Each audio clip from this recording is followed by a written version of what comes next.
video is the spring reading tag. I was kindly tagged in this by Eve over at Eve's Alexandria and Olivia Pope, both of whom are booktubers whose content I really enjoy. They both read widely and a varying range of titles, and they also write and review and judge and do all of the sorts of interesting bookish things. I'll link their channels below, please do check them out. I'm really excited that it's spring. I would say actually spring is probably my favourite season these days. It never used to be like that. I think for a long time I would have said autumn was my favourite, but that was before it became almost fetishised in this weird Pinterest pumpkin latte way. That means everybody loves autumn now. But also I think, although I've been teaching a long time, I've only followed the academic calendar for the last couple of years, and my working year is very much front loaded now, September to February. So around this time of year I'm starting to see that the end is in sight. Obviously things ramp up towards the exams, but I've broken the back of the year. The days are longer, the sun's shining, and I'm really feeling invigorated and energised. So the spring reading tag, for anybody who doesn't know, was originally created by Amy Jane Smith, another fantastic booktuber, and she will be linked underneath as well. And it consists of 8 questions which are all broadly linked to the season of spring. Question 1 is, which books are you most excited to read in the coming months? Now, I mentioned before about the days getting longer. Spring and summer is the time of year when I can really tackle much bigger books. I know a lot of people would say that was much more part of their cold weather reading, but for me, my energy levels are so low during winter that I sometimes feel all I do in a week is go to work and then come home and sleep, and my capacity for reading is reduced. In the spring and summer I find there's just more hours in the day to do stuff, and I have the patience to tackle longer reads. So 2 books I'm hoping to get to in the coming months are doorstops. The first one is A Little Life by Hanya Yanagihara. My Japanese isn't up to much. So this won some prizes last year, was very popular across BookTube, although I feel like the size of some books limits the amount of people who will read it, if that's not too cynical. I don't know a lot about it though, because it was last year that it was around, but I'm really looking forward to getting to it. I think I'll probably start this month, but probably won't finish it till next month. The other one is an oldie, but I hope a goodie. I think most people have probably already read this, and it is a book that you often see on the bookshelves behind people in videos, and it is Arcadia by Ian Pears. I'm attracted to this because of the world building and the several different stories and narratives in here. It says it's set in April 1960, with 15-year-old Rosie going in search of a missing cat and instead finds herself in a different world. I love kind of time slips and alternative universes and alternative realities, and this looks like something to really get stuck into. I'm very much looking forward to this. I'm thinking I might read this as my Easter book next week.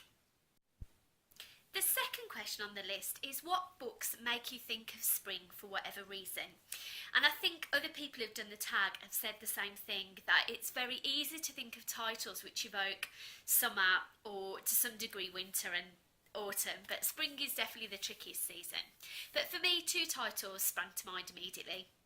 The first is The Arrival of Missives by Aaliyah Whiteley.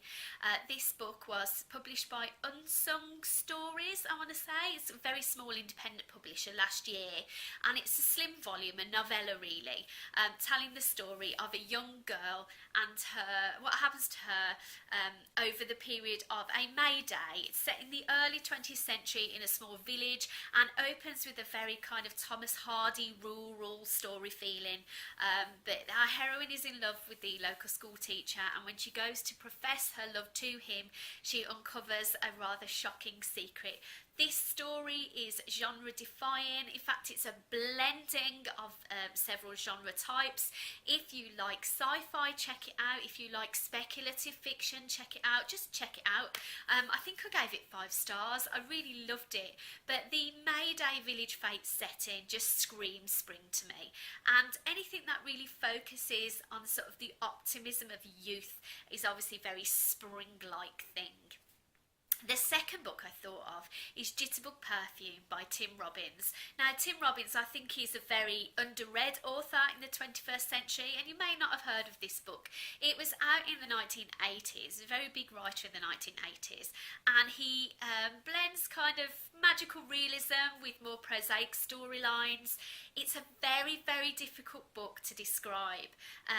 It has kind of modern day storylines set in 3 cities, 2 in the US, I think it might be New Orleans, New York and Paris, where we have modern day characters who are trying to come up with the recipe for the next big perfume. It's set very much in the perfume world.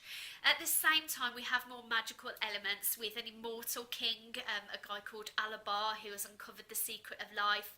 We've got the pagan god Pan here, whose existence is threatened by the increase of technology in the modern world, and it's an absolute romp that goes across millennia, across the globe.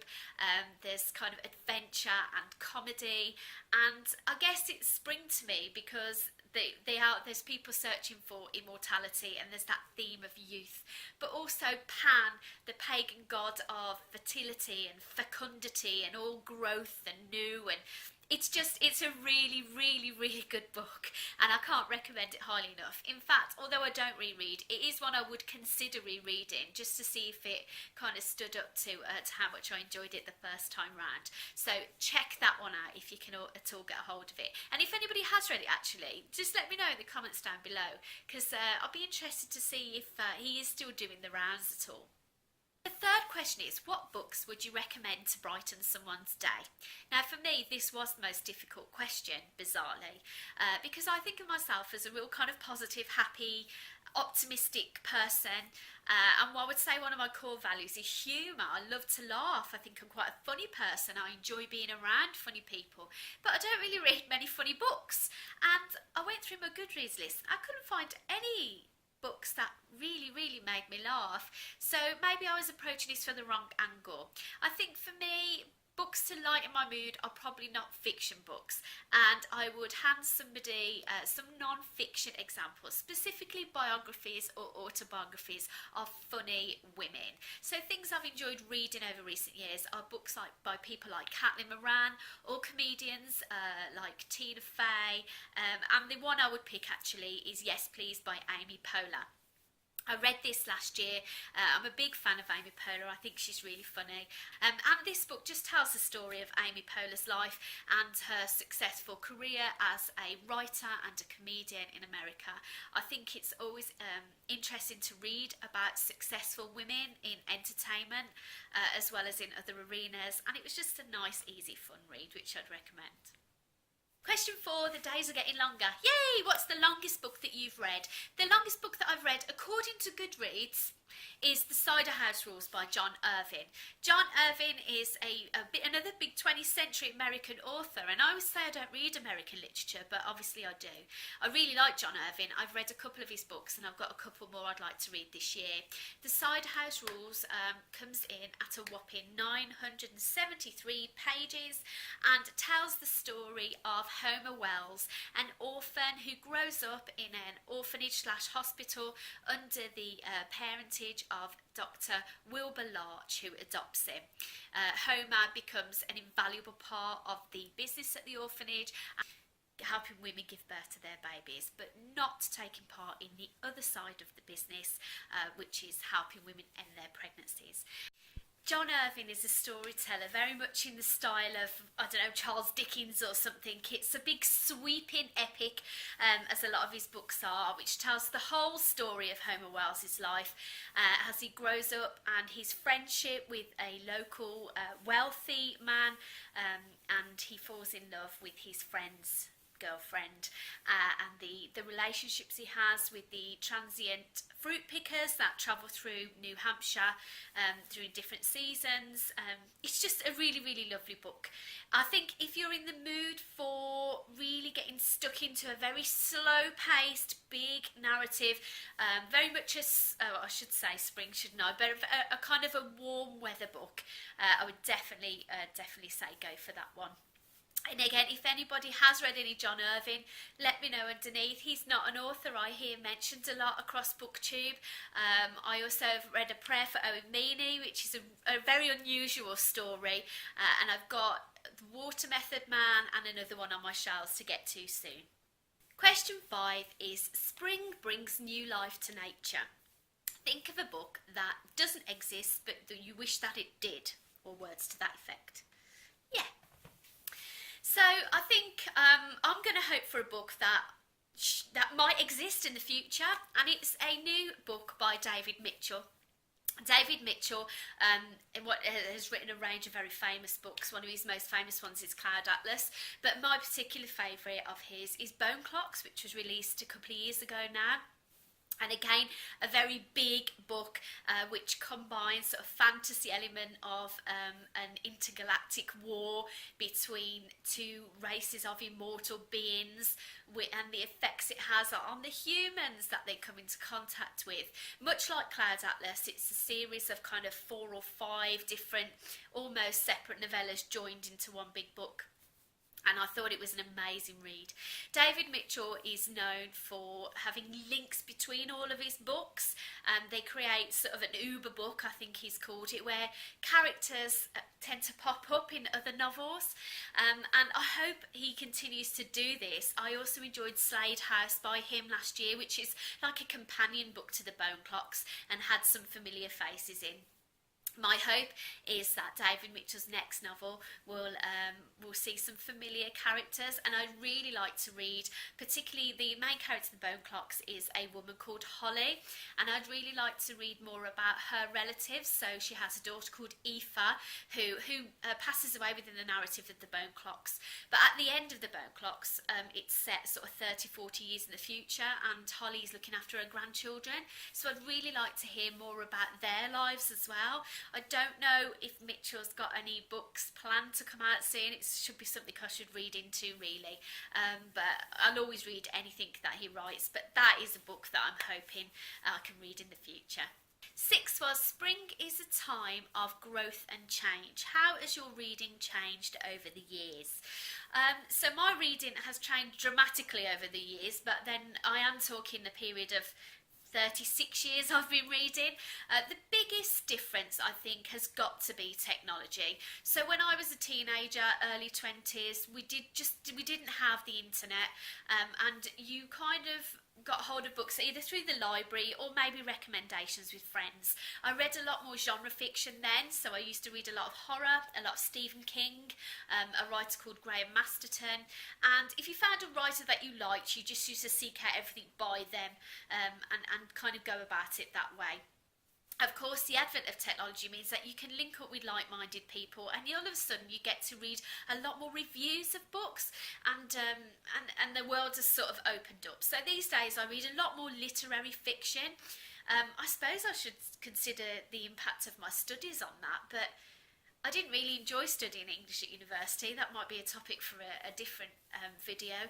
But definitely sort of more popular literary fiction. I don't read as much genre fiction, maybe a little bit of detective, but I was only thinking the other day, I don't read any horror at all, and yet I used to really, really love it, sort of as an 18, 19-year-old. So it might be something that I think about revisiting, but I don't know, is there such a thing as literary horror? I'm sure there must be. That's one to look into a little bit more.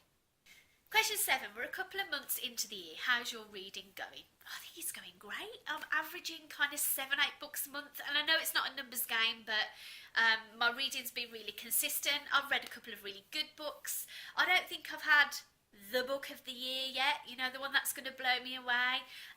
That's still to come along, but I'm quite happy with the way things are going. I'm keeping up with my Goodreads. Of course, the BookTube is a new thing for me this year, and I'm really enjoying that. That's really sort of reinvigorated my reading, so all's good. The final question is, any plans you're looking forward to over the coming months? And yeah, definitely. In a couple of weeks' time, at the beginning of May, I celebrate my 10-year wedding anniversary with my lovely husband, and we are going to the Harry Potter studios. I've never been there before. We did have tickets to go last year on our anniversary, but our car broke down on the way, so we had the tickets renewed, and we've not got round to it until now. So I'm really looking forward to that trip. I've also got a friend getting married in a couple of months, so we're going off to her wedding. And it's been a while since I had a spate of weddings. I guess probably 10 years ago where the majority of our friends were getting married and it seemed like you were going to 4 or 5 a year. So I go to so few weddings these days that I'm really excited, and it's going to be a lovely time seeing friends that I've not seen for a long time.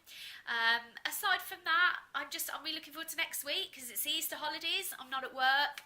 I've brought loads of work home, obviously, but I'm looking forward to just chilling and hanging out with the family, and we might go on a few day trips around and about the local area. So yeah, that's it. It's all good. In terms of tagging, I think pretty much everyone's been tagged in this already. So if you're watching and you want to have a go, by all means go for it. But I will make one tag because I think that is part of playing the game. So Carrie-Anne from Woman vs Books, I don't know if you've been tagged in it, but I'd really like to hear your answers on this. I'll tag Carrie-Anne's channel down below. She's a newer booktuber as well, and she talks about some interesting books. That's it for me. Thank you very much for watching, and I'll see you next time. Bye!